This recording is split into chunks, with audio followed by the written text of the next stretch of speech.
মানব পাচারকারী শরুক আলীকে গ্রেপ্তার করল উত্তর জেলা পুলিশ। ঊনকোটি জেলার মাগুউলি গ্রাম পঞ্চায়েতের গোবিন্দপুর এলাকার ইরানি পুলিশ শরুক আলী বয়স ৩৫ বছর নামে এক ব্যক্তিকে গ্রেপ্তার করে শনিবার রাতে উত্তর জেলার ধর্মনগর থানার পুলিশ। ধর্মনগর থানাতে গত পরশুদিন আমরা রোহিঙ্গা আটক করেছিলাম। সেই মামলাতে তাদের ইন্টারোগেশন করে গতকালকে ঊনকোটি ডিস্ট্রিক্টের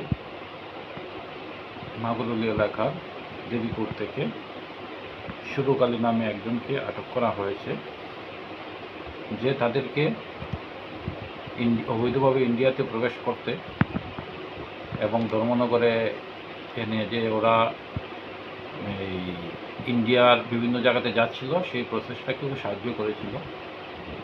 তো ওনাকে গতকালকে অ্যারেস্ট করা হয়েছে, আজকে ওনাকে কোর্টে তোলা হবে।